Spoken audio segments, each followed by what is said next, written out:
Well, good evening. Mr. Chief Justice, Mr. Attorney General, distinguished guests, welcome to this extraordinary gathering. Wow. For those of you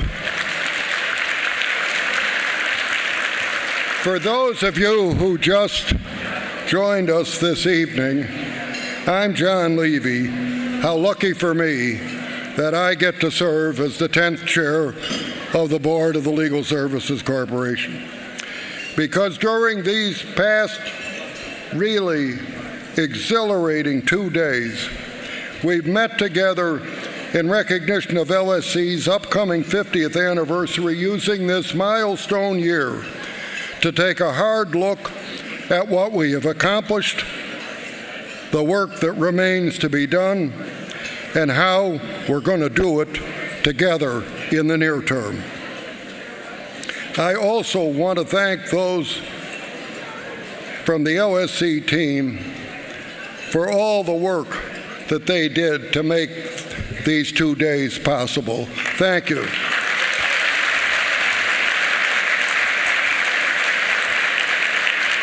And our wonderful panelists and speakers, well, I think you all agree, they've been just outstanding. And our special thanks also to United Airlines. Steve Morrissey, are you here? Well, why don't you stand up for a second? This is the Vice President of United Airlines.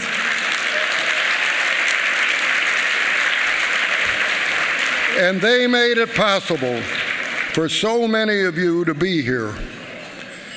And our gratitude to so many leading corporations, law firms, foundations, individuals who stepped up to support this 50th anniversary. And we're going to continue to mark this year across the country because of its significance, and it wouldn't be happening without you. 10 years ago, in this very room, I spoke at the concluding dinner for LSC's 40th anniversary. On that occasion, I addressed the very grim funding challenges that we faced then, and unfortunately have funding challenges still with us. But I also took pride in a new set of grants announced during that gathering, the first of our Pro Bono Innovation Fund grants. We weren't actually sure how long Congress might fund those grants, but here we are 10 years later, and our funding for the Pro Bono Innovation Fund grants program has actually doubled. And as you saw today, it is really going strong. I also wondered then if we might learn something from the medical profession and the use of trained paraprofessionals to help relieve congestion in housing courts and elsewhere. Well, as we heard today, that practice is expanding across the country. So yes, the civil legal aid landscape is still cloudy, shrouded by unmet needs and inadequate resources, but many flowers, like the Pro Bono Innovation Fund, trained paraprofessionals, are nevertheless blooming across the landscape, and we see significant increases in state funding. We see the use of kiosks, portals, justice buses, other ways to make access to our civil justice system more readily available.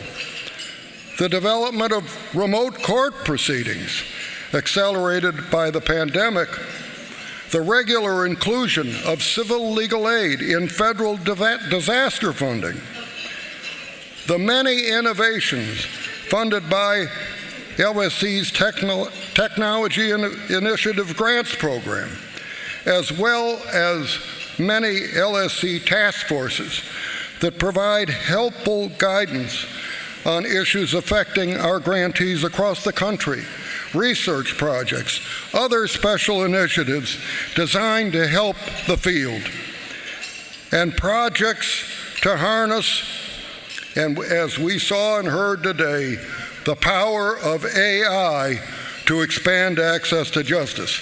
Well, 10 years ago, I don't think most of us here, possibly with the exception of Brad Smith, were talking about AI.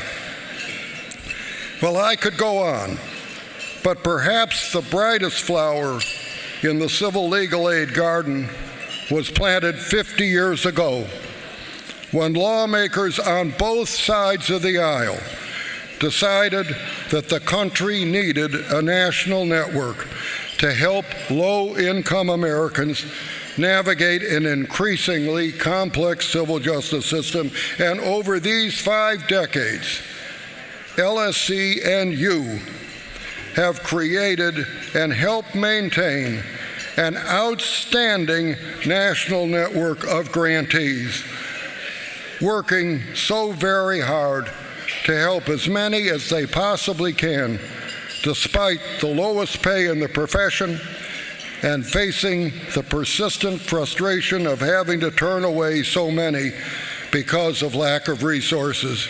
We know it takes an extraordinary commitment to the mission of equal access to justice to do this work, and it inspires me and motivates me every day. And here you all are from across the country and territories in this room with us tonight. What a magnificent sight. I'd like you all to give yourselves a round of applause.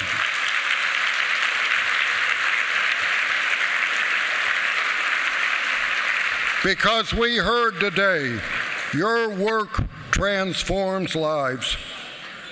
It's fundamentally patriotic, since ensuring equal access to justice keeps faith with our country's core values and safeguards our democracy.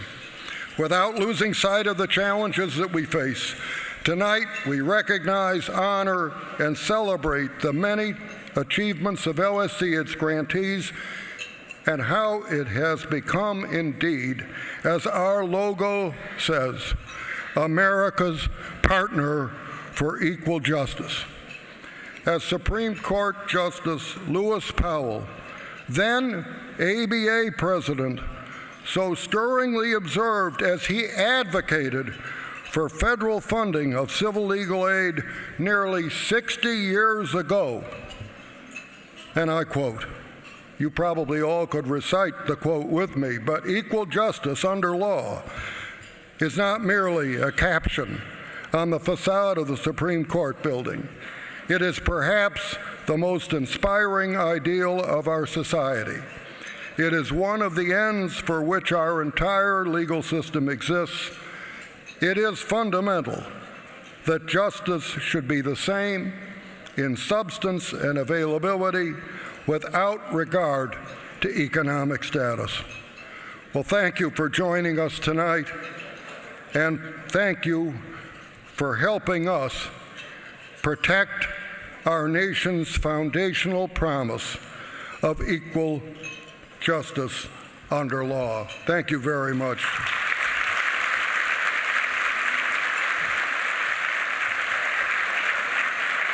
It's now a real privilege to introduce LSC's outstanding president, Ron Flagg.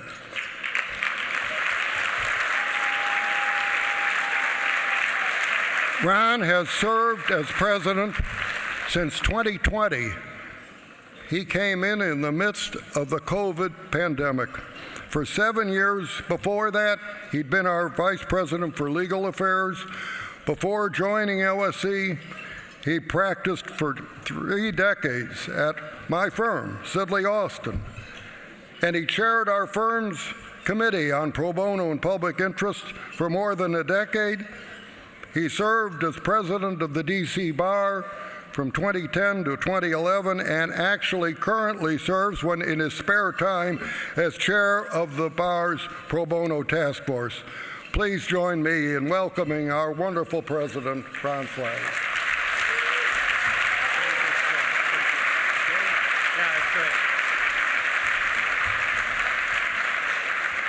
Well, thank you, John. And I just want to add my welcome and thanks to all of you for being here tonight. It's great to be surrounded by so many heroes and friends. And it is now my honor to introduce the Chief Justice of the United States, John Roberts.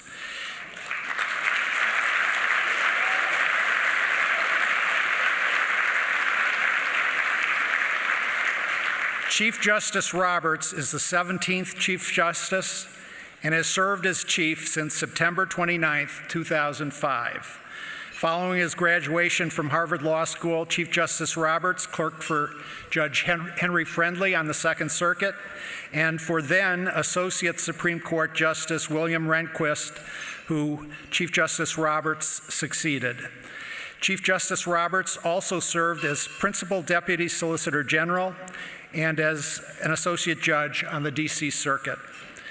We are very honored and grateful to have Chief Justice Roberts join us tonight, and I want to say we are grateful for the many occasions on which Chief Justice Roberts and the court have hosted LSC at the court during Chief Justice Roberts' tenure. We especially value these occasions because the Supreme Court and LSC are embodiments of and bulwarks for America's commitment to the rule of law.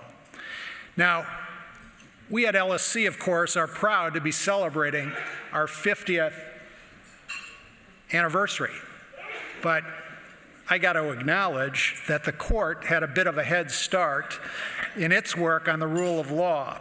Congress created the court in the Judiciary Act of 1789, and it was in 1803 that the court decided Marbury versus Madison, establishing that it is the province and duty of the Judicial Department to say what the law is and to declare a legislative or executive act to be in violation of the Constitution.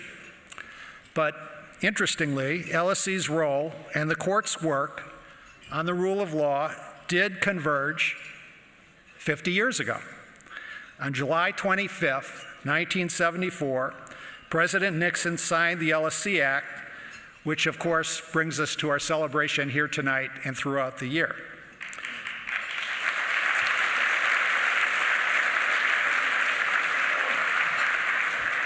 Now, just the day before, on July 24th, 1974, the court issued its decision in United States versus Nixon, in which, citing Marbury versus Madison, it held that the judiciary had the power to resolve a presidential claim of privilege as to materials subpoenaed for use in a criminal trial.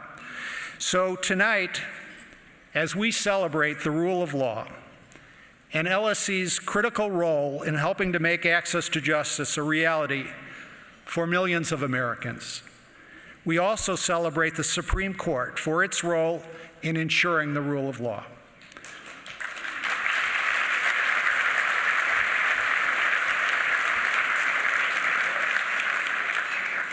And we thank Chief Justice Roberts for his stewardship and for being with us to celebrate LSC's 50th anniversary. Please join me in welcoming John Roberts, United States Chief Justice.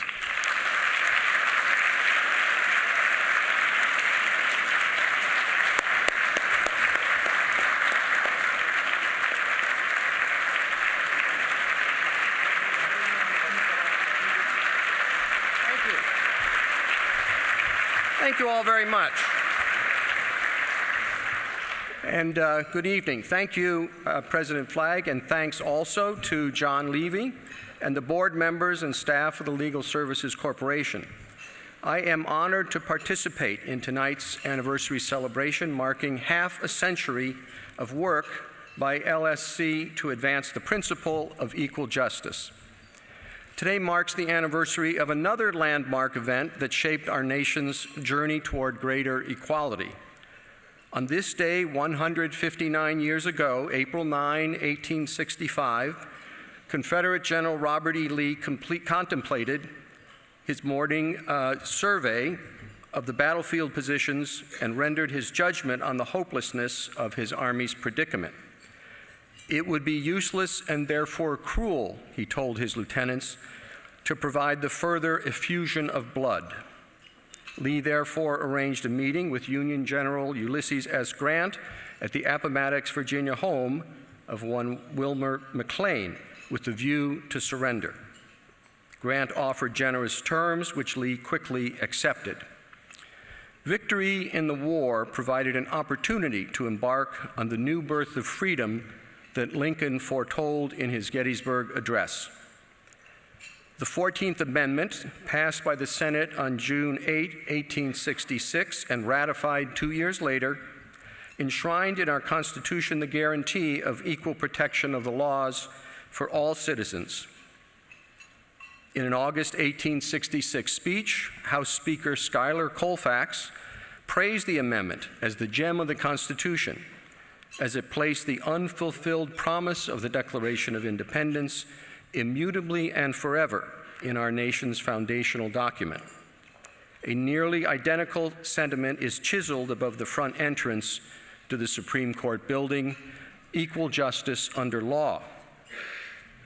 Now, for more than a century and a half, we as Americans have been challenged to give meaning and effect to the aspiration of equality under law. The road has been uneven, and we have not always agreed on what constitutes equality under law. But two things are clear. Equality under law remains a goal rather than a complete accomplishment, and equality under law requires lawyers. That is, of course, where the Legal Services Corporation comes in. For 50 years now, it is you, LSC lawyers and other volunteers, who have undertaken, in the words of LSC's enabling statute, to provide high-quality legal assistance to those who would be otherwise unable to afford adequate legal representation. As my late colleague and friend, Justice Antonin Scalia, said at your 40th anniversary celebration, equal treatment is perhaps the most fundamental element of justice, and in today's law-ridden society, denial of access to professional legal assistance is denial of equal justice. The government has a monopoly on access to many critical services. Anyone seeking an order of protection, a divorce, an adjustment to child custody arrangements, relief from a real estate foreclosure or eviction, or an appeal of the denial of government benefits must turn to some sort of tribunal, either a court or an agency. These types of legal representations are the bread and butter of the work you do. Now, many of those in need of help do not know any lawyers, and certainly a sizable segment of our society cannot afford a lawyer anyway. LSC grantees help fill that void, assisting their clients as they navigate the sometimes complex procedural and substantive requirements of our justice system. And because we litigate in an adversary system, legal aid lawyers not only provide a service to their clients, but also to judges and hearing officers as well, as they try to fairly resolve each case before them. Ask any trial judge about the value of hearing an effective presentation on both sides of an issue. Good lawyers are often relieved when a pro bono lawyer comes forward to advise a self-represented litigant. LSC grantees operate in every state, territory, and county in the country. Like most forms of public service, the work of legal aid lawyers is not a path to wealth or fame, but it is a path to making a meaningful contribution to our society and to the cause of equality and justice for all.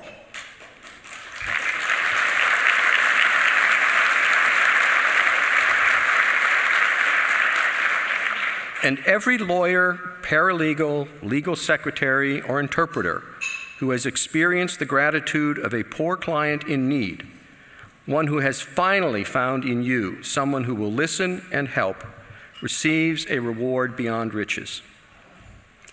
Congratulations to the Legal Services Corporation and its lawyers, grantees, and clients on 50 years of making a difference in the lives of millions of Americans.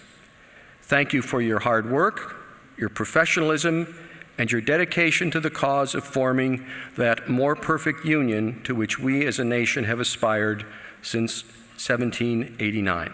Congratulations on 50 years.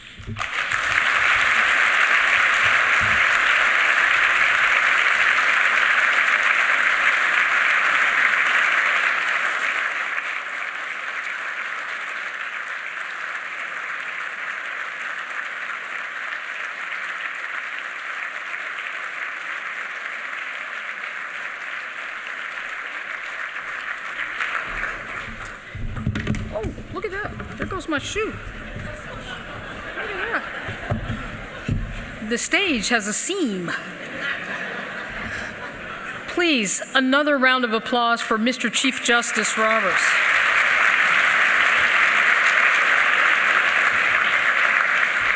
Well, good evening. Oh, I don't think you heard me. Good evening. You heard me. Wonderful. My name is Laura Livingston, and I have the pleasure and the honor to MC this momentous occasion, the celebration of the Legal Services Corporation's 50th anniversary.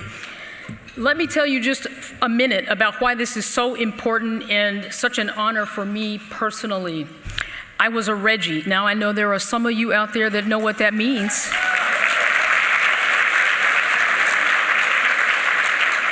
Some of you that are not clapping are too young to know what that means. I forgive you, but ask your clapping neighbor and they will explain what a Reginald Heber Smith Community Lawyer Fellow is all about. I was a Reggie, and so for a Reggie to come now, these many years later, since I became a lawyer, to MC LSC's 50th anniversary is beyond meaningful for me. Thank you to John Levy, to Ron Flagg, and to everyone at LSC for this great honor.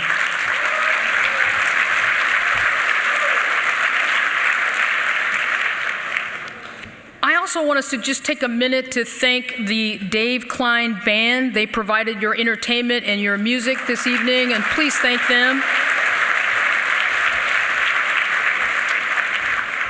For my first order of business, I have the privilege of welcoming someone whose career has been dedicated to promoting access to justice for all Americans, the Director of the Department of Justice Office for Access to Justice, the amazing Rachel Rossi.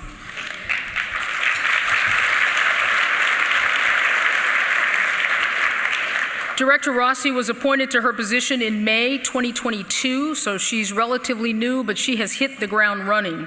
Before her service at the DOJ, she served as the Deputy Associate Attorney General in the Office of the Associate Attorney General, as well as the inaugural Anti-Hate Coordinator for the Justice Department. She began her career in my hometown, Los Angeles, as a public defender, and she continues and remains focused on expanding access to justice for low-income Americans. Please join me in welcoming Director Rachel Rossi. She's going to introduce our next speaker.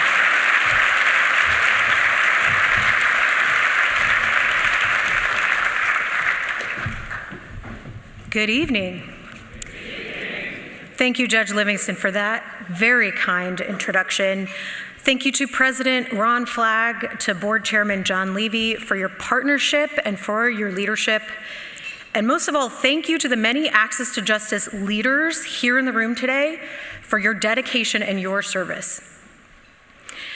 And congratulations to the Legal Services Corporation, 50 years fighting to realize the ideal of equal access to justice for all. It's a particular honor to join you here today as LSC's mission and the mission of the Office for Access to Justice are closely aligned. That mission, equal access to justice for all, is critical as the underpinning and the core promise of our American justice system. We believe that justice belongs to everyone. If you can't access it because of your income, your identity, where you live, or the language you speak, we simply cannot call it justice. And as we jointly continue in pursuit of this ideal, it has become clearer than ever that we must use all the tools at our disposal. And that's what LSC has been demonstrating for 50 years in funding legal aid, alternative access to counsel models like community justice workers, technology innovations, pro bono work, and so much more. And it's also how we pursue our work at the Office for Access to Justice. We're supporting access to legal help, including through partnerships with the Federal Bureau of Prisons to improve access to counsel in federal pretrial facilities, and to provide civil legal help to incarcerated individuals post-conviction. But we're also working to simplify forms and processes. We're promoting efforts to reduce economic burdens like fines and fees. And we're lifting up innovative models that empower community and that bring justice to the people, like community justice workers, rural justice buses, medical legal partnerships, and so much more. But none of our progress could have been done without the unwavering commitment and support of my boss, the Attorney General of the United States. Our office's growth and modernization and our development of innovative initiatives are because of his support, his leadership, and his vision. In fact, one of his earliest actions upon being sworn in as Attorney General was to reinvigorate the Office for Access to Justice. And since then,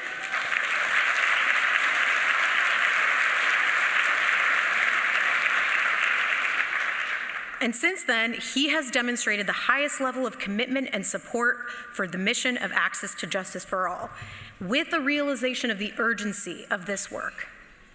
Tonight, it is my distinct honor to introduce him, a man who needs no introduction.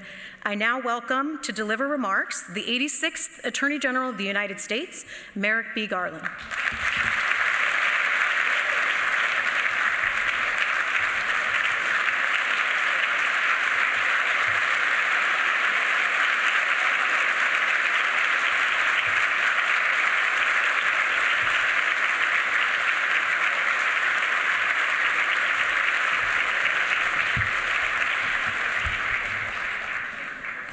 Thanks, Rachel, for that overly generous introduction. It's very nice to be among friends.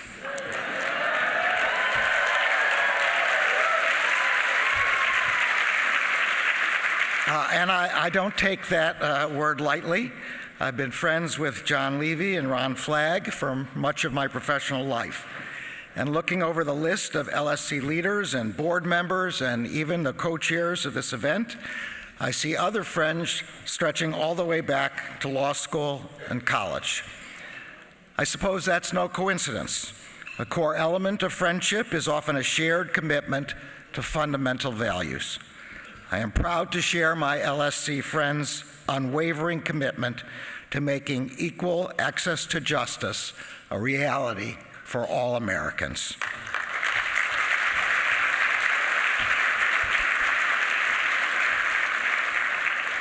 So, 50 years. Some of us in this room remember when there was doubt LSC would ever get off the ground. There is serious doubt it would make it to its 10th anniversary, and doubt again that it would survive much past its 20th. But survive it did, and here we are at 50. Not only did LSC survive, it flourished. In FY 2023, Congress appropriated the highest amount ever to LSC.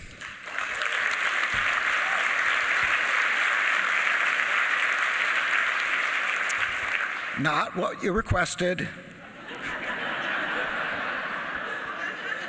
not what you need, but a lot better than the bad old days of dramatic funding cuts and the threat of zero funding. LSC's success has been due to the extraordinary stewardship over many years of its chairs, presidents, boards, and partners, and to their ability to help others from across the political spectrum see that the health of our democracy depends on its progress towards equal access to justice. The Department of Justice is honored to be your partner in that effort.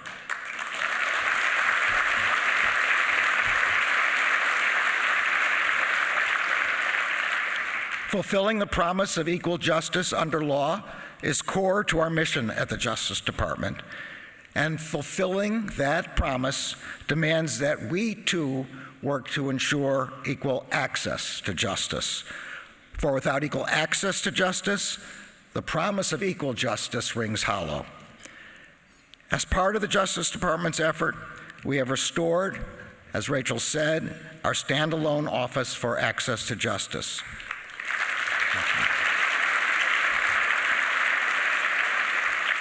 That office is led exceptionally by Rachel Rossi.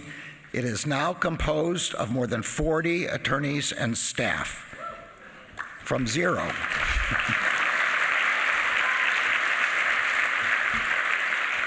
It houses the Federal Pro Bono Program, the Justice Department's first ever language access coordinator, and attorneys and staff with expertise in criminal, indigent defense, immigration, veterans issues, and other matters.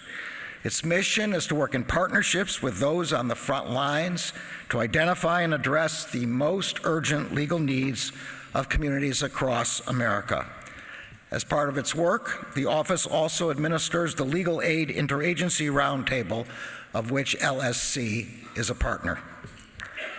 I'm very proud of the work that the Office for Access to Justice is doing. We gather at a time when protecting the rule of law is as urgent as it has ever been. Public faith in the rule of law depends in no small part on public faith that our system will ensure equal justice under law. And that faith in turn depends on there being equal access to justice. And equal access to justice in turn depends on the work and expertise of LSC and its grantees, the thousands of professionals who do the difficult and demanding work of providing legal services to those in need. We know there is so much more work to do. Too many Americans still cannot afford legal services. And for too many Americans, not being able to afford a lawyer still means the difference between providing for their families or losing their jobs, having a roof over their head or losing their home, putting food on the table or going hungry. And so for too many Americans, the promise of equal justice under law has yet to be fulfilled. But for 50 years, LSC has been moving our country closer to fulfilling that promise and lowering barriers to justice. On behalf of the Department of Justice, I want to thank you for your work and for your tireless advocacy. And on behalf of myself personally, I want to thank you for reminding us, all of us, why we do this work. It's because we believe in the power of law to protect one another and to protect our democracy. Congratulations on your anniversary.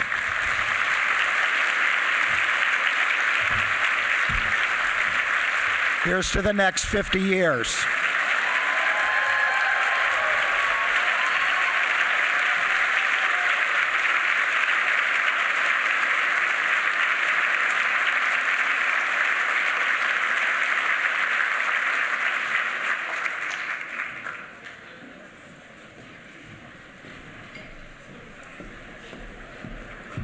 Well, before he leaves too soon, please, another round of applause for the Attorney General of the United States.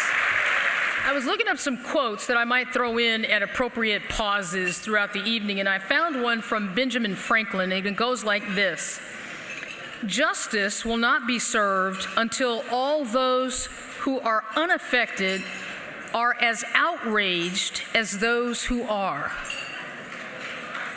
I'm going to read that again. Justice will not be served until those who are unaffected are as outraged as those who are. That was Ben Franklin, lo those many years ago. Well, you won't have to wait for dinner to be served. It is being served as we speak, and you can hear it coming your way, if not smelling those delicious smells. Please enjoy your dinner. I'll be up shortly with more of our exciting program for the evening. Enjoy your dinner.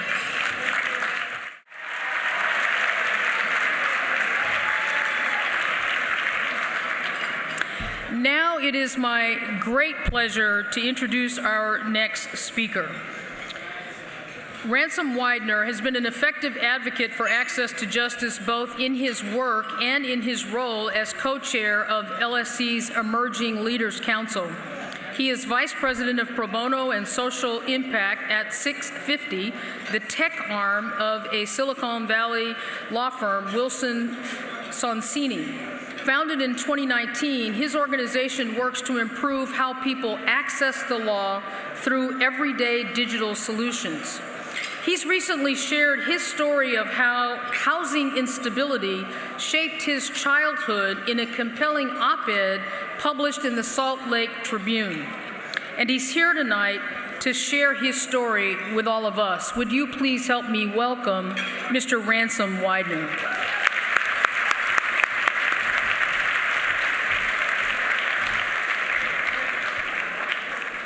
Thank you. I was 2 years old the first time that my family got evicted. We couldn't pay our rent, and instead of moving out, we squatted.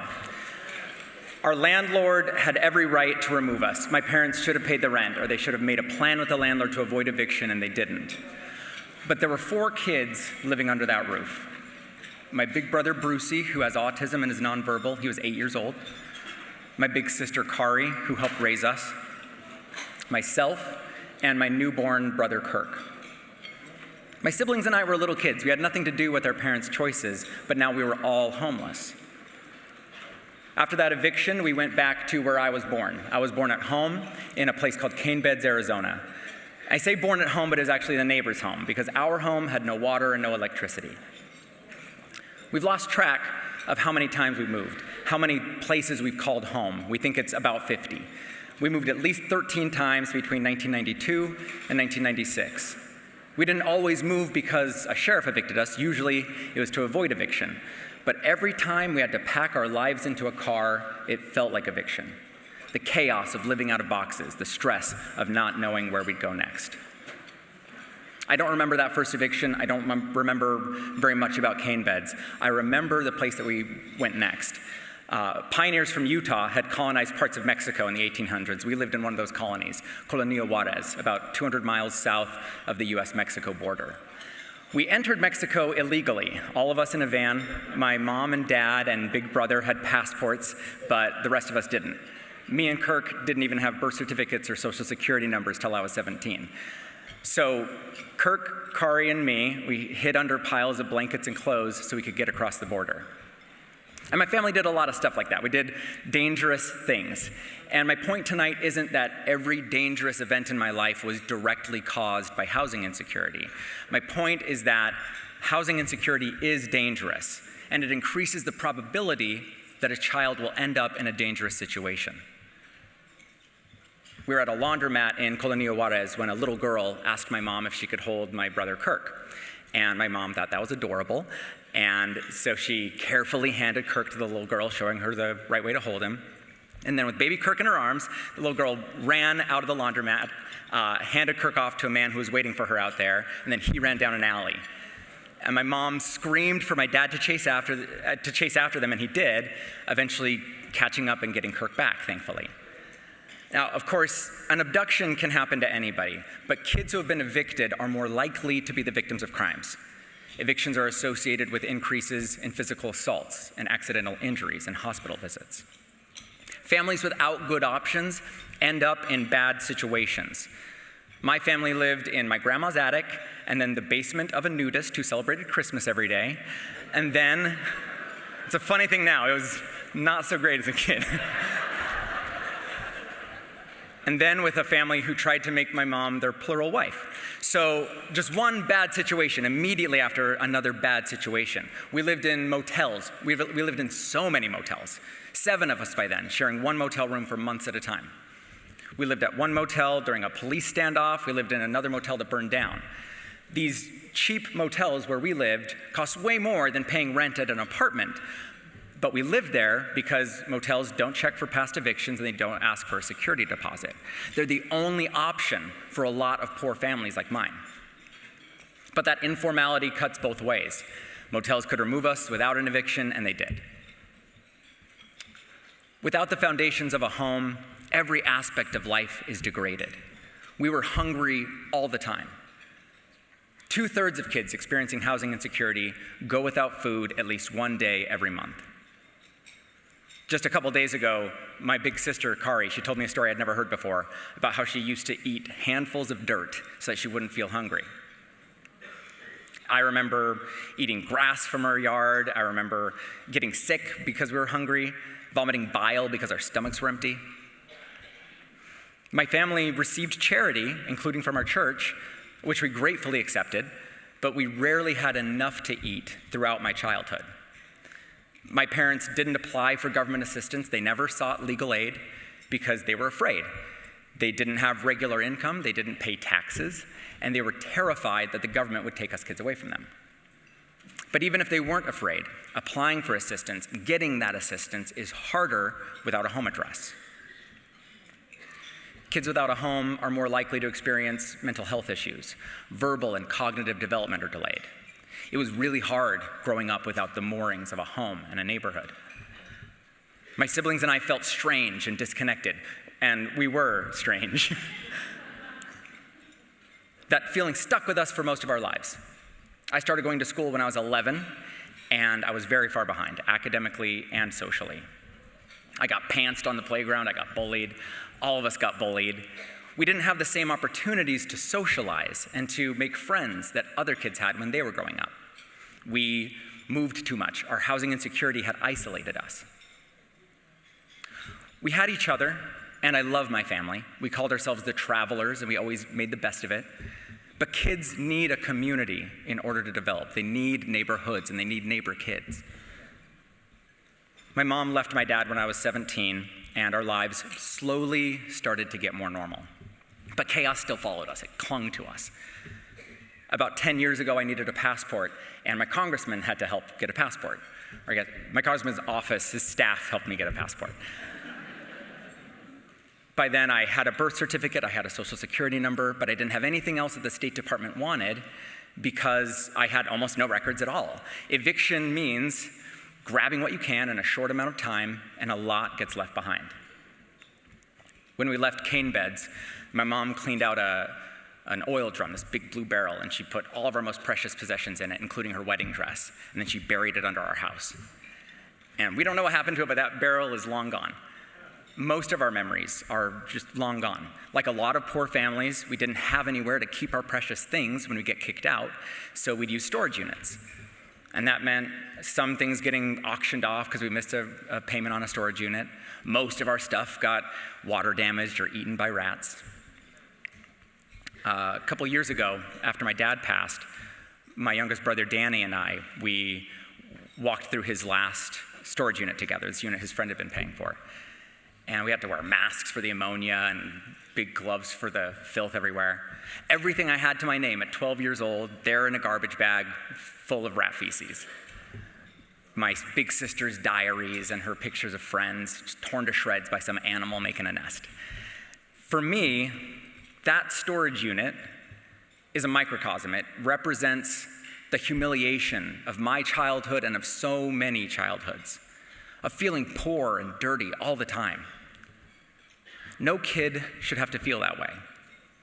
I don't have to feel that way anymore because I got lucky and I got out. My whole family, we're all okay now. My mom, Kari, Brucey, Kirk, Dan. We have good lives, and I'm very thankful for that. I know how lucky we are because I know the statistics about families like ours. I used to sleepwalk. I would knock on walls and ask if I lived there. And I don't do that anymore, but I wonder if some kid somewhere in the United States of America, the richest, most powerful nation in the history of the world, is knocking on walls tonight and asking if they live there. Because my family story is not rare. It is the everyday, real life of millions of American kids. Children under 5 are the single largest group of Americans who've had an eviction filed against them. I'm not a housing expert, I'm not a policy person, I'm not here to tell you my ideas about what we should do. You have ideas. Or if you don't, your staff has ideas.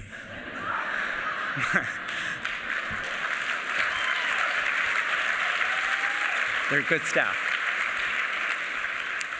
What I'm here to tell you is that housing insecurity is a nightmare for a child. It's scary, it's stressful, it's lonely, it's hard to make friends, it's hard to build self-esteem. It can fundamentally damage the way you see and interact with the world, and it's absolutely terrifying. So my goal is that from now on, when you hear the word eviction, you don't think about a contract, you don't think about court, you don't think about grown-ups who made mistakes. From now on, when you hear the word eviction, I hope that the first thing you think about is a little kid, because that is who is affected by eviction more than anybody else, children under 5 years old. Thank you.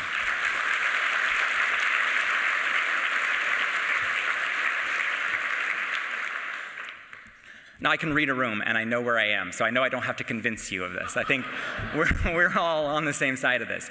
But let's change the conversation about eviction together.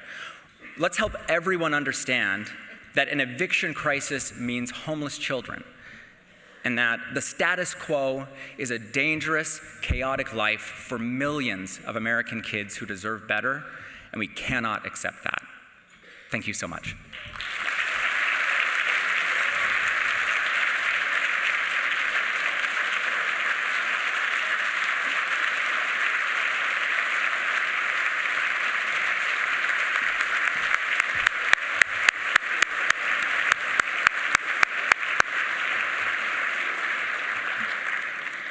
Ransom, thank you so much for sharing your story with us tonight.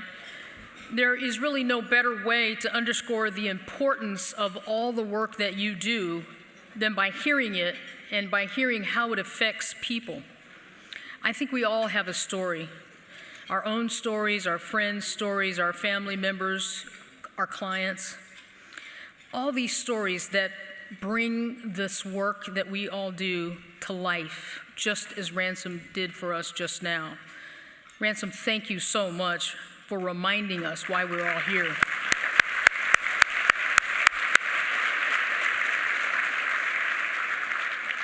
It's now my great pleasure to introduce my friend Mary Smith, who is now serving as the president of the American Bar Association. Mary has had a successful legal career in both the private and public sector and is an independent board member and former CEO of a $6 billion, that's with a B, billion-dollar healthcare organization. She has served at the highest levels of the federal and state governments, including her time working in the White House as associate counsel to the president and associate director of policy planning. One of her most notable accomplishments is her role as the founder, president, and chair of the Caroline and Ora Smith Foundation.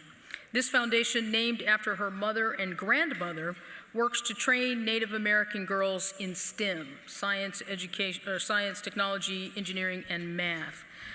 We are lucky to have her here today, sharing her thoughts on the important partnership between the ABA and LSC and how we can work together to advance the cause of equal access to justice.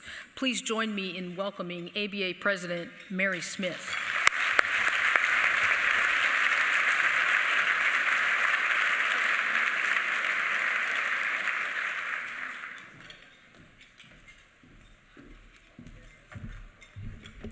Well, good evening, everyone. And thank you, Judge Livingston, my friend, for that warm introduction. And I want to thank Board Chair John Levy and President Ron Flagg and all of you for the work you do every single day. As you can see, it makes a tremendous difference and profoundly changes lives. I am pleased to be with you all today for this momentous occasion.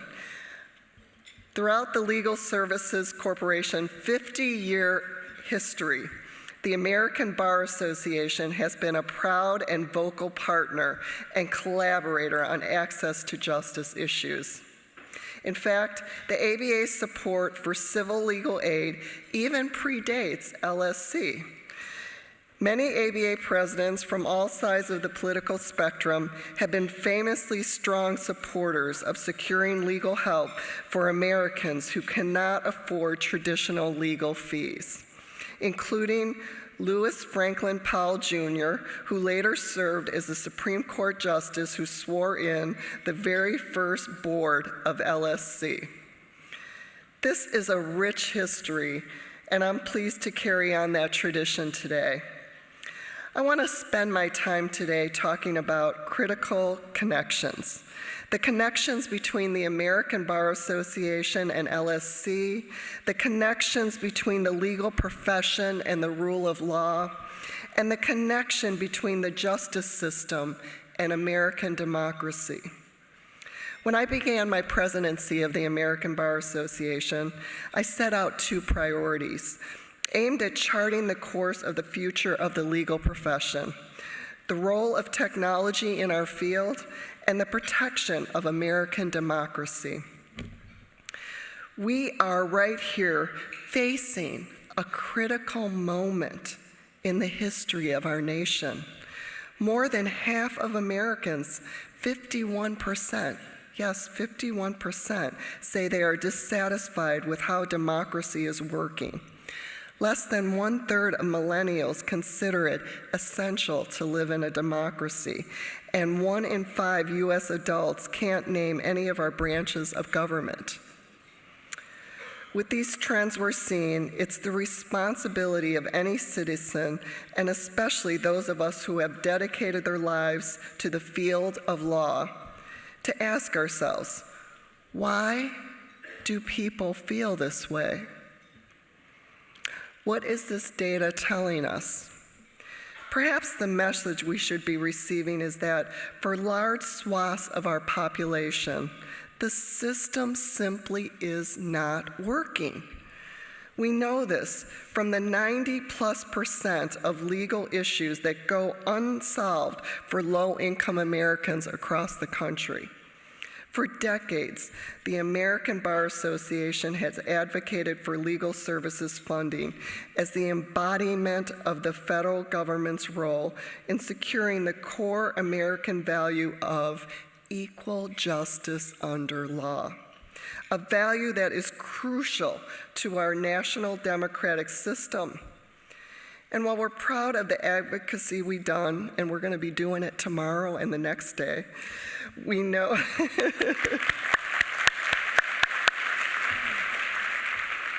we know the end result is still falling short. The inadequate funding of legal representation for low-income Americans was illuminated by a report released at the end of last year by the American Bar Association, which provides a stark look at the national distribution of legal aid resources. So these are going to be some stark statistics. Nationwide, there are just 2.8 paid legal aid lawyers for every 10,000 U.S. residents in poverty. The report also detailed the number and location of paid civil legal aid attorneys, finding that they make up less than 1% of the 1.3 million lawyers in our country. The bottom line is clear, although distressing. There simply aren't enough legal aid lawyers for all low-income Americans facing civil legal issues. As a result, many economically disadvantaged individuals must navigate complex legal systems alone, often facing adverse effects on crucial aspects of their lives.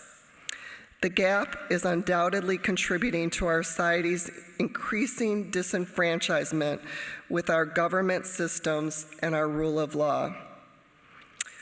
This is a daunting outlook, but one we must engage with because we know what can happen when that gap is closed.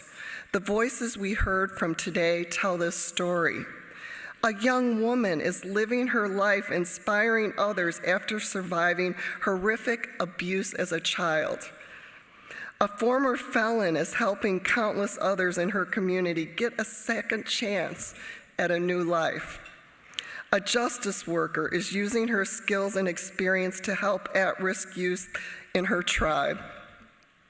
And just a short while ago, an inspiring young man shared his childhood story to advocate for change to better protect children from facing homelessness. Thanks so much for your story.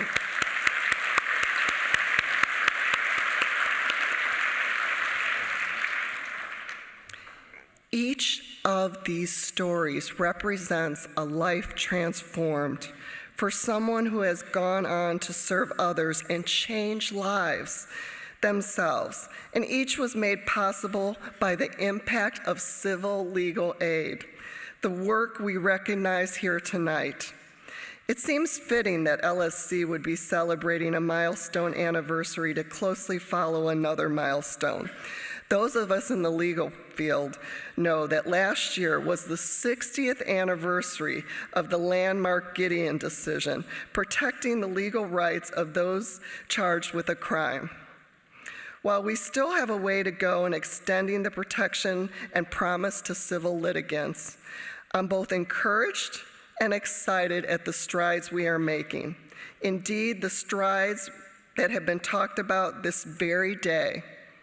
Promoting public education about the staggering justice gap, leveraging technology, and in particular AI, to work smarter and to help bridge the gap, rethinking both practices and regulations who can provide legal support to those facing legal challenges, and of course, amplifying the voices and stories of those impacted by civil legal aid.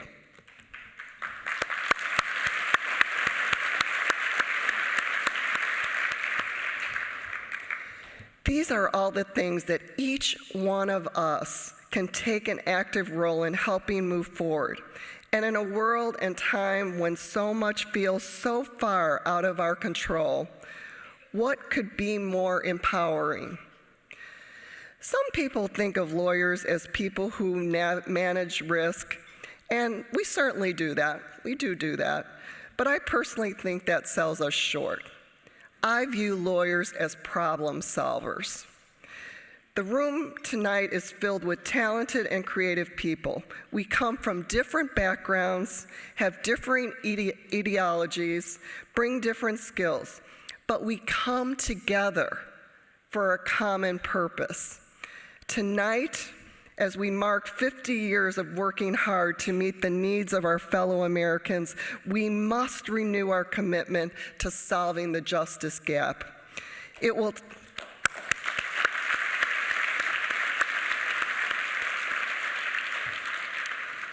take a concentrated effort and intentionality from each and every one of us. But by emphasizing the things that have carried us this far, cooperation, collaboration, creativity, I know that we can do it. And let that be our legacy. Thank you so much.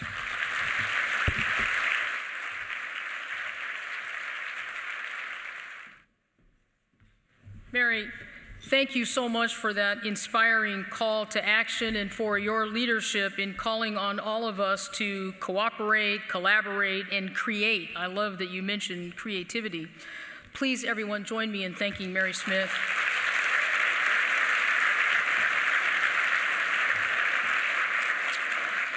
At this time, I'd like to recognize some key people in the room and some key people that are not in the room tonight. These are all leaders in the fight to protect the promise of equal justice in our great nation.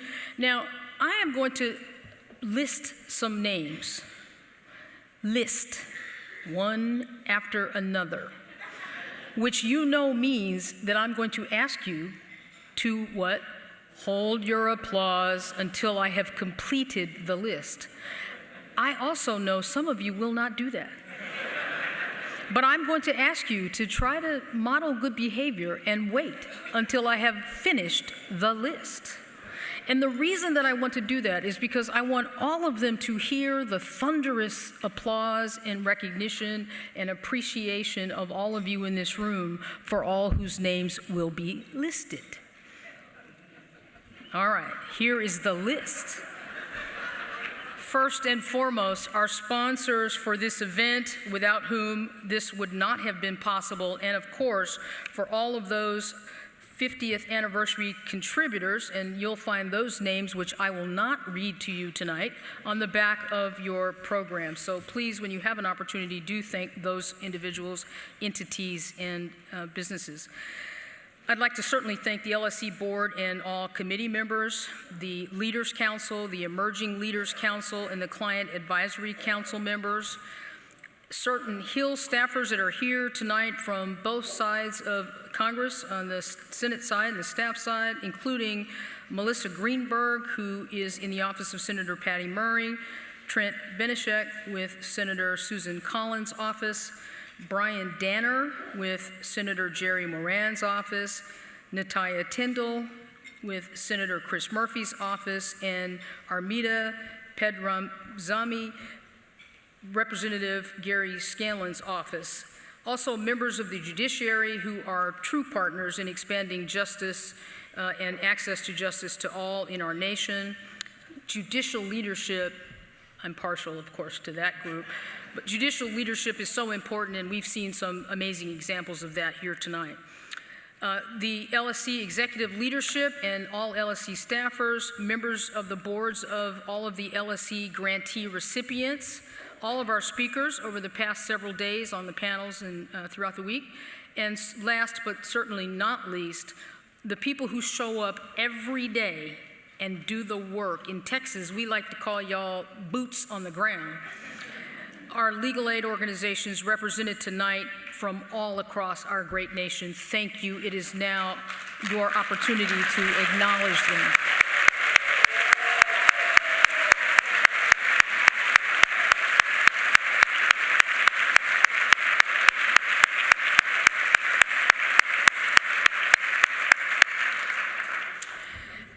It's important for us to remember that we have support from both sides of the political aisles, from Democrats and from Republicans. And I like to think that that is because they recognize on both sides of the aisle the importance of the work that we do, the meaningful work that we do, and the importance of helping those in need.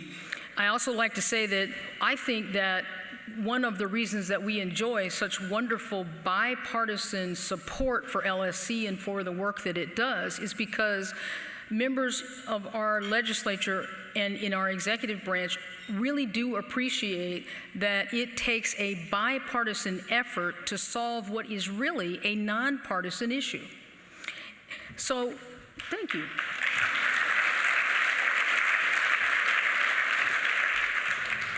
Up next, we're going to hear from my senator, Senator John Cornyn. He could not be here in person tonight, and he regrets that. I ran into him at the airport on my way to Washington on Sunday, he and his lovely wife, Sandy. He has, though, graciously and generously shared some recorded remarks that we're going to play for you in just a moment about the importance of the Legal Services Corporation and its role in promoting the promise of equal justice. Senator Cornyn was first elected to the U.S. Senate in 2002 and is currently in his fourth term serving as Texas's most senior senator. He currently sits on the Senate Finance Committee, the Select Committee on Intelligence, and the Judiciary Committee. From 2013 to 2019, he served as the Republican whip and still advises Senate leadership. Before his election, Senator Cornyn served Texas tirelessly for nearly 4 decades in his role as district judge, on the bench as a Texas Supreme Court justice, and as Attorney General for Texas. Senator Cornyn has promoted access to justice throughout his career. He co-leads the Senate's annual bipartisan appropriations support letter for LSC and has previously participated at LSC events in the past. And on a personal note, I have the distinction of having presided over a case in which he was a litigant. So there you go. Please enjoy these remarks from my senator, the Honorable John Cornyn. Hi, I'm Texas Senator John Cornyn. Congratulations to the Legal Services Corporation on its 50th anniversary. This is a tremendous milestone, and you should be proud of your service to millions of Americans over the last half-century. LSC ensures that the most vulnerable Americans have access to counsel, including domestic violence and human trafficking survivors, children, the elderly, and the disabled. Equal access to justice is a nonpartisan issue, and I'll continue supporting LSC's life-changing work. Thank you for your invaluable partnership, and here's to your next 50 years.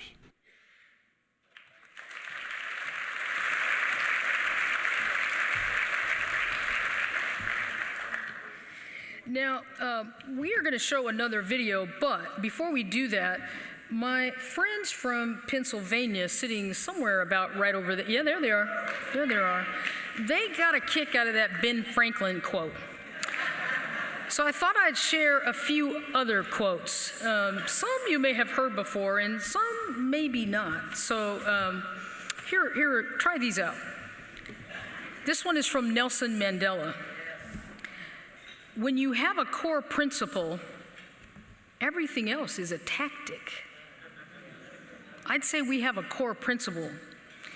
We've demonstrated that this week, and we're going to demonstrate it the rest of the week as we participate in ABA days to support the great work of the Legal Services Corporation. This one, some of you will know this one because some of you have it on a t-shirt. It's from John Asher, who's among us tonight. The only thing less popular these days than a poor person is a poor person with a lawyer.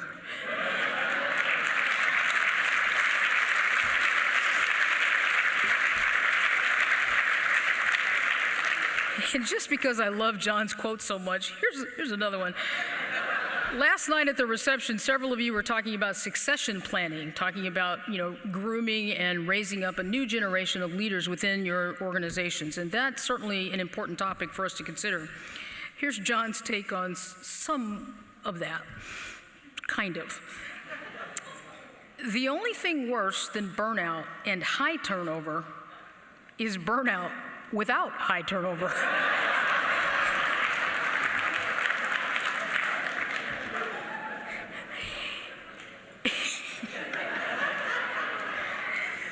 One of my favorite religious leaders is Bishop Michael Curry. You'll remember him from a famous wedding he presided over not long ago. It's one of my favorite quotes from Bishop Curry. He was talking in the context of the church as an institution, but I think it aptly applies to our institutions of justice and the institutions that we work in our government as we promote and enhance, as we can, access to justice. He said, we, speaking about the church, we are an institution, but we need to be a movement. Institutions serve movements, but not the other way around. Deep. I know, deep. Now, because I quoted Ben Franklin and I got such a round of applause from my friends in Pennsylvania, I would be remiss if I did not quote my own Chief Justice, Nathan Hecht, who said this: the justice system must be accessible to all. Justice only for those who can afford it is neither justice for all nor justice at all.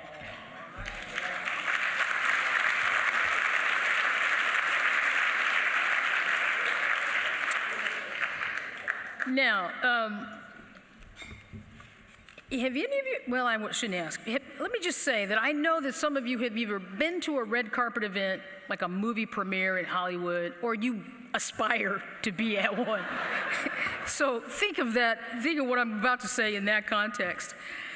LSC has prepared a video, but unlike those glitzy Hollywood ones, this was real. This is about their 50th anniversary video, Protecting the Promise. It's much more understated, it's much more subtle than a red carpet extravaganza, but its focus is very powerful, and I hope that you will agree. It has a singular message, which is that access to justice is a core value of what it means to be an American.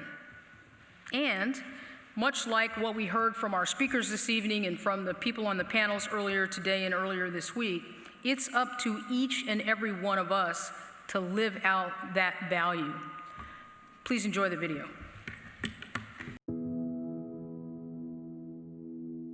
The promise of equal access to justice has been a core American value since our country's founding.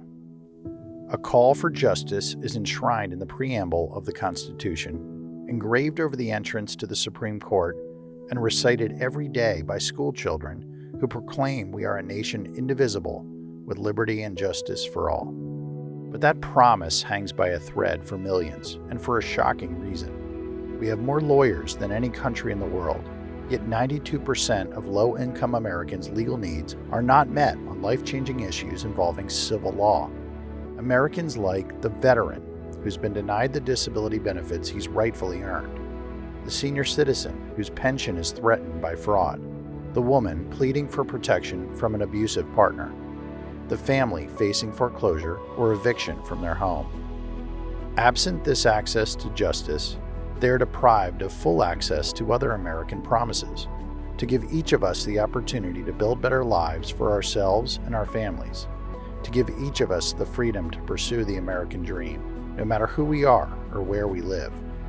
That's why, for 50 years, LSC and our local partners have worked to narrow this justice gap, this disparity between the civil legal needs of low-income Americans and the resources available to meet those needs. Every year, we're doing everything we can with our funding to give millions of people a fair chance, a dream, in every village and every hamlet, in every state and every city. They're your friends, neighbors, coworkers, and employees. There was a woman. She ran a daycare business for nearly 2 decades out of her home.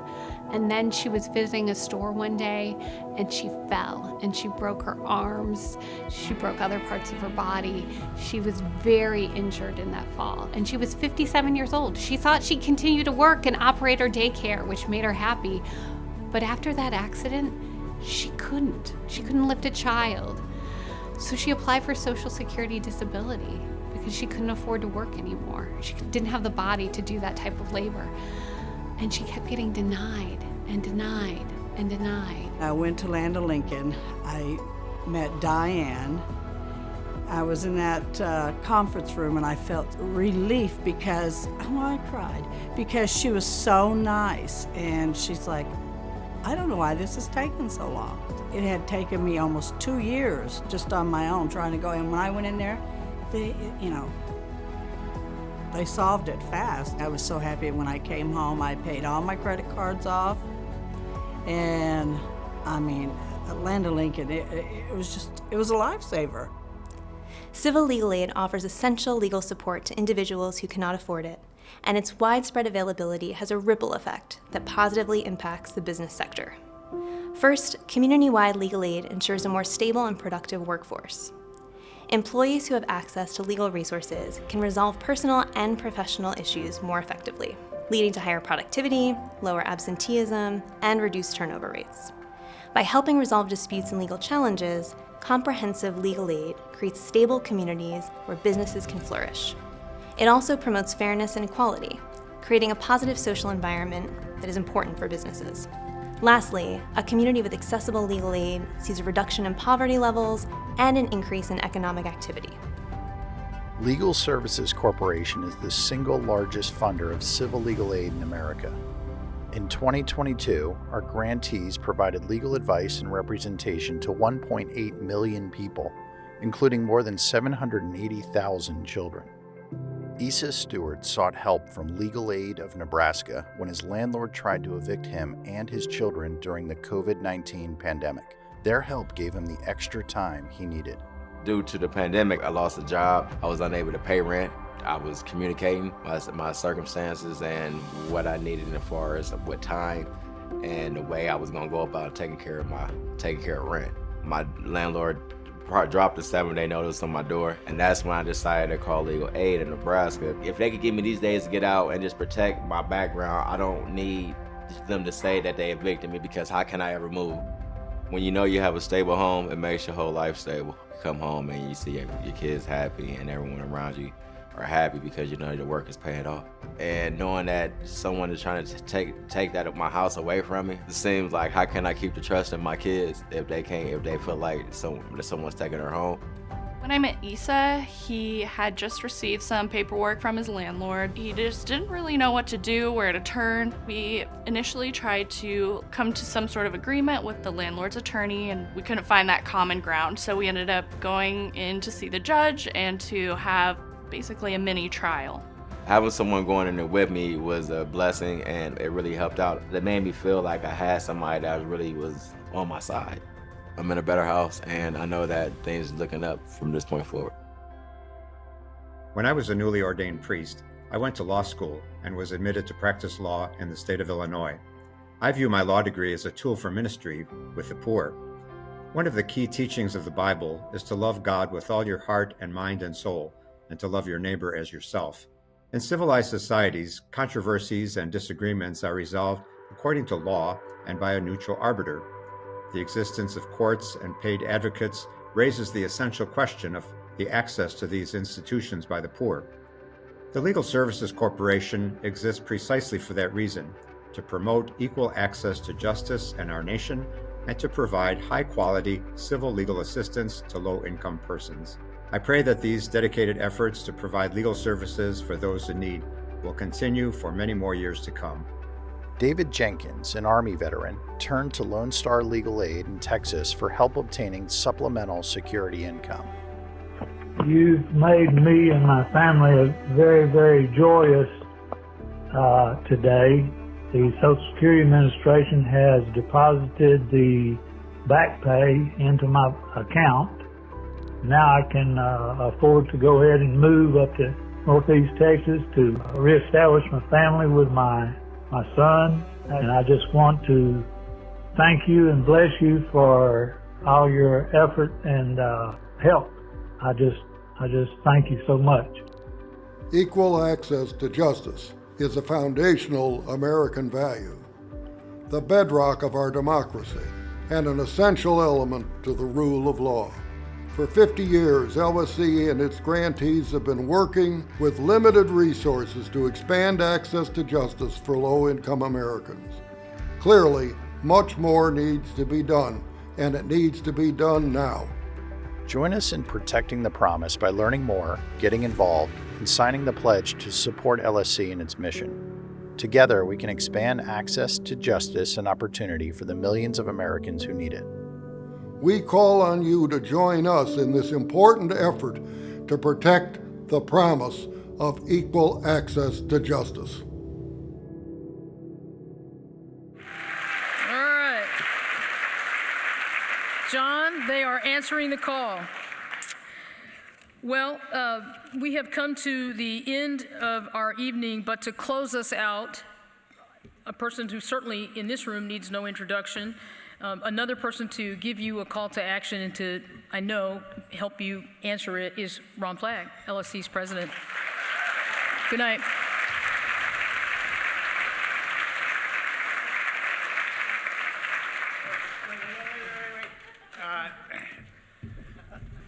Laura Livingston, Judge Livingston, thank you so much, and not just for being here tonight, but for a lifetime of public service and devotion to access to justice.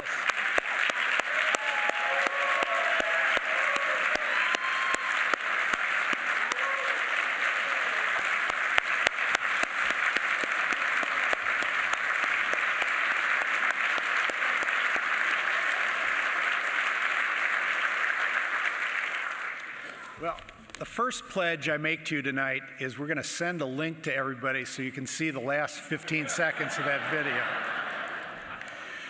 I want to thank each and every one of you. This has been a wonderful opportunity to reflect on and celebrate the impactful work done by LSC and, of course, our grant recipients over the years, all of you in the audience, and the courage and resilience of the clients who serve, several of whom we've heard from over the last couple days. But LSC's 50th year must be more than a pause for celebration of the past. We'll continue to use it to spotlight the persistent and unmet civil legal needs of low-income Americans and the path forward to better meet those needs. Throughout this program, you've heard various people talking about the justice gap, the overwhelming number of low-income Americans whose civil legal needs go unaddressed due to limited resources, and as Widener so eloquently reminded us, many of those are children. The enormity of the justice gap calls for bold, transformative changes in our approach to closing it.